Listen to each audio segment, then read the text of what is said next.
Hello students, पिछले topic में हम चर्चा कर रहे थे कि परावैद्युत पदार्थ का समांतर प्लेट संधारित्र की धारिता पर क्या प्रभाव पड़ता है, जिसमें अपन ने एक स्थिति ये भी देखी थी कि यदि दोनों प्लेटों के मध्य में पूर्ण रूप से परावैद्युत पदार्थ भरा होता है तो धारिता कितनी होगी। अब हम बात करेंगे कि समांतर प्लेट संधारित्र की दोनों प्लेटों के मध्य यदि आंशिक रूप से परावैद्युत पदार्थ भर दें तो क्या होगा।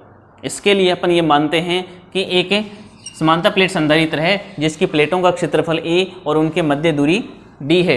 इन दोनों प्लेटों के मध्य t मोटाई का एक परावैद्युत पदार्थ अपन ने रख दिया जिसका परावैद्युतांक एप्सिलॉन r है, तो इसकी धारिता क्या होगी। तो यहाँ अपन ये देखें कि इन दोनों प्लेटों के मध्य में पूर्ण रूप से परावैद्युत पदार्थ नहीं है, t मोटाई में ही है, तो शेष भाग है उसके अंदर वायु होगी, तो उस वायु भाग की मोटाई कितनी होगी। तो अपन लिखेंगे वायु भाग की मोटाई इक्वल टू d में से ये t कम हो जाएगी तो d माइनस टी होगी। अब यहाँ भी अपन वही प्रक्रिया अपनाएंगे जिसमें दोनों प्लेटों के मध्य अपन विभवांतर ज्ञात करेंगे। दोनों प्लेटों के मध्य विभवांतर ज्ञात करने के लिए दो भाग अपने पास प्राप्त हैं, एक तो परावैद्युतांक वाला भाग है और एक वायु वाला भाग है। तो दोनों ही भागों में विद्युत क्षेत्र की सहायता से विभवांतर ज्ञात कर लेंगे जिससे कि अपने पास धारिता का मान प्राप्त हो जाएगा। तो सबसे पहले अपन ये देखते हैं कि यदि यहाँ पर वायु भाग है, उस वायु भाग में विद्युत क्षेत्र ई नोट है तो इसका मान कितना होगा, सिग्मा अपॉन एप्सिलॉन नोट होगा। अब चूंकि इस समांतर प्लेट संधारित्र की प्लेटों पर जो आवेश है उसका आवेश घनत्व सिग्मा लिया अपन ने, तो सिग्मा इक्वल टू क्या होगा, क्यू अपॉन ए, जबकि इन प्लेटों पर आवेश क्यू है और ए प्लेटों का क्षेत्रफल है। ये मान भी अपन यदि यहाँ रख दें तो विद्युत क्षेत्र ई नोट इज इक्वल टू आ गया Q upon A epsilon note. इसी प्रकार से यदि इस परावैद्युत पदार्थ के अंदर यदि अपन विद्युत क्षेत्र ज्ञात करें तो विद्युत क्षेत्र E M equal to Q upon A epsilon naught epsilon R होगा, क्योंकि यहाँ अपन एप्सिलॉन नोट के स्थान पर क्या लिखेंगे, एप्सिलॉन लिखेंगे, और एप्सिलॉन के स्थान पर अपन epsilon naught into epsilon R लिखते हैं। इस प्रकार से अपने पास दोनों भागों के अंदर विद्युत क्षेत्र प्राप्त हो गया। अब दोनों भागों में अपन अलग अलग विभवांतर ज्ञात कर लेते हैं, फिर कुल विभवांतर दोनों का ज्ञात कर लेंगे। तो वायु भाग में विभवांतर को अपन V1 से ले लें तो V1 इक्वल टू होगा E naught into D minus T, क्योंकि यहाँ पर वायु भाग में विद्युत क्षेत्र ई नोट है और इस भाग की जो मोटाई है वो डी माइनस टी है। इसी प्रकार से मध्यम भाग में विभवांतर V2 हो तो इसका मान हो जाएगा ई एम इंटू टी, क्योंकि माध्यम भाग में विद्युत क्षेत्र ई एम है और इसकी मोटाई कितनी है, टी है। अब अपन ज्ञात करते हैं कि समांतर प्लेट संधारित्र की दोनों प्लेटों के मध्य कुल विभवांतर कितना है। तो कुल विभवांतर V equal to V1 plus V2। यहाँ V1 और V2 के मान लिख देते हैं, तो ये मान हो जाएगा E naught into D minus T plus E M into T. अब इस समीकरण में अपन ई एम और ई नोट के मान रख देते हैं, तो ये विभवांतर V का मान प्राप्त होगा Q upon A epsilon naught into D minus T plus Q upon A epsilon naught epsilon R into T. अब इन दोनों भागों में जो मान कॉमन आ रहा है उसको अपन कॉमन ले लेते हैं, तो V इक्वल टू में Q upon A epsilon note तो कॉमन आ गया, शेष बच गया अपने पास यहाँ डी माइनस टी और प्लस इसमें से आ गया टी अपॉन एप्सिलॉन आर। ये इन दोनों प्लेटों के मध्य कुल विभवांतर आ गया। अब अपन धारिता ज्ञात करते हैं, तो धारिता C इक्वल टू क्या होता है, Q अपॉन V होते हैं। यहाँ V का मान रखते हैं तो C इक्वल टू आ जाएगा Q upon A epsilon naught into D minus T plus T upon epsilon R. अब यहाँ अपन देखें ये Q से Q तो कैंसिल हो जाएगा और ये A एप्सिलॉन नॉट है ये ऊपर चला जाएगा, तो धारिता C इक्वल टू आ जाएगा A epsilon naught upon D minus T plus T upon epsilon R. ये इस समांतर प्लेट संधारित्र की धारिता का मान होगा। अब यहाँ अपन ये कर सकते हैं कि यहाँ इन दोनों भागों में T कॉमन आ रहा है, जिसको अपन T को कॉमन ले सकते हैं, तो धारिता C का मान हो जाएगा A epsilon naught upon D minus T। यहाँ माइनस और T दोनों कॉमन ले रहे हैं तो यहाँ तो 1 बचेगा और ये प्लस है ये माइनस हो जाएगा, अपने पास मान आ जाएगा 1 माइनस में 1 अपॉन एप्सिलॉन आर। ये धारिता का मान अपने पास प्राप्त होगा। अब अपन एक स्थिति हम यहाँ लेके चलते हैं कि यदि इस T का मान पूर्ण रूप से इस D के बराबर हो जाए, यदि T इक्वल टू D हो तो धारिता का मान प्राप्त होगा C equal to A epsilon naught upon D minus, अब इस T के स्थान पर भी D रखते हैं, उस T के स्थान पर भी D रख देते हैं, तो D माइनस में D प्लस में D अपॉन एप्सिलॉन आर आ जाएगा। अब ये D से D कैंसिल हो जाएगा और C इज इक्वल टू प्राप्त हो जाएगा A एप्सिलॉन नॉट अपॉन यहाँ नीचे D अपॉन एप्सिलॉन आर है, ये एप्सिलॉन आर ऊपर चला जाएगा और ये मान अपने को प्राप्त होगा। ये मान अपन ने प्राप्त किया था पिछले बिंदु में, जिसमें अपन ने कहा था कि दोनों प्लेटों के मध्य पूर्ण रूप से परावैद्युत पदार्थ भरा हो तो धारिता कितनी होगी, वो यही मान प्राप्त। अब हम तीसरी स्थिति लेते हैं जिसमें समांतर प्लेट संधारित्र की दोनों प्लेटों के मध्य भिन्न भिन्न मोटाई के भिन्न भिन्न परावैद्युत पदार्थ भरे हों तो धारिता का मान कितना होगा। इसके लिए भी वही प्रक्रिया अपनानी है अपने को। प्रत्येक भाग के लिए अलग अलग विद्युत क्षेत्र ज्ञात करेंगे, जिससे प्रत्येक भाग का अलग अलग विभवांतर प्राप्त होगा। कुल विभवांतर ज्ञात करके धारिता ज्ञात कर लेंगे। इसके लिए सबसे पहले तो अपन वायु भाग की मोटाई ज्ञात करते हैं, जिसका मान क्या होगा, D में से कुल इन परावैद्युत पदार्थों की मोटाई घटा देते हैं।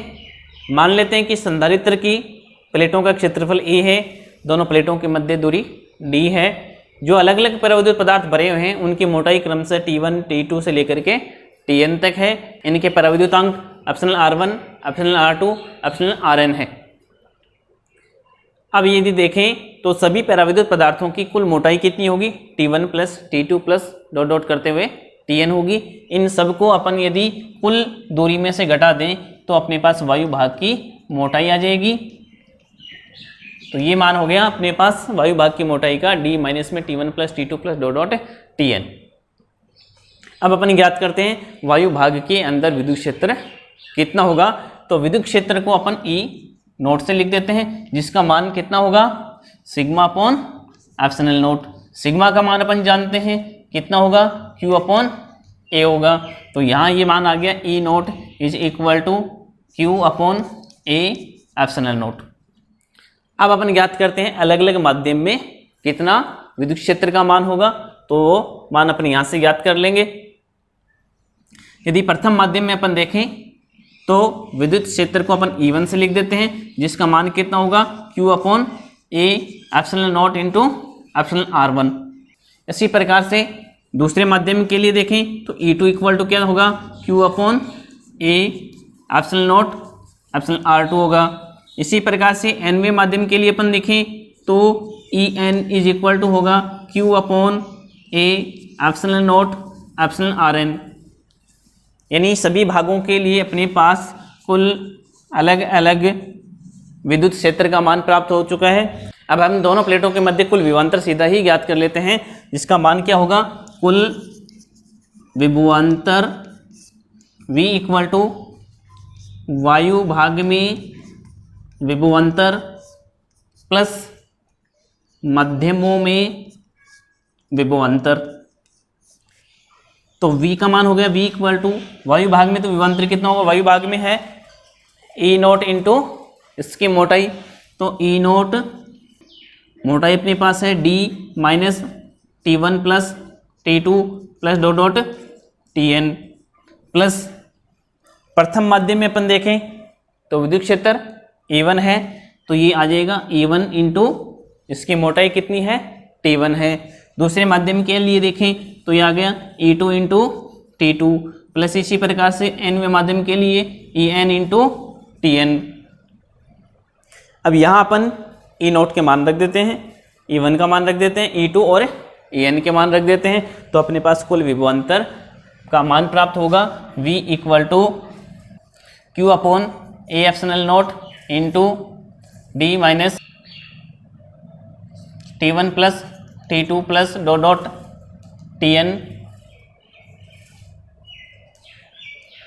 प्लस E1 का मान रखेंगे तो यह आ जाएगा Q upon A epsilon naught epsilon R1 into T1 plus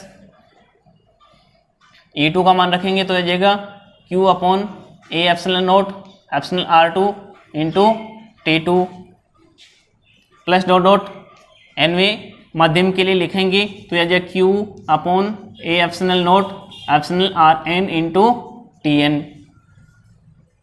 अब यहाँ जो मान कॉमन आ रहा है उसको अपन कॉमन लेते हैं, तो विभव V इक्वल टू आ गया Q upon A epsilon not, इसमें कॉमन आ रहा है, तो शेष जो मान बच गए यहाँ पर वो आ गया D minus T1 plus T2 plus dot Tn plus अब यहाँ से Q upon A epsilon not तो कॉमन आ गया और T1 अपॉन एप्सिलॉन R1 बच गया, तो यहाँ आ गया T1 upon epsilon R1 plus इसमें बचेगा T2 upon epsilon R2 plus dot इसमें बचेगा Tn अपॉन एप्सिलॉन Rn। ये अपने पास कुल विभवांतर का मान आ गया। अब अपन धारिता ज्ञात करते हैं। धारिता C इक्वल टू क्या होता है, Q अपॉन V।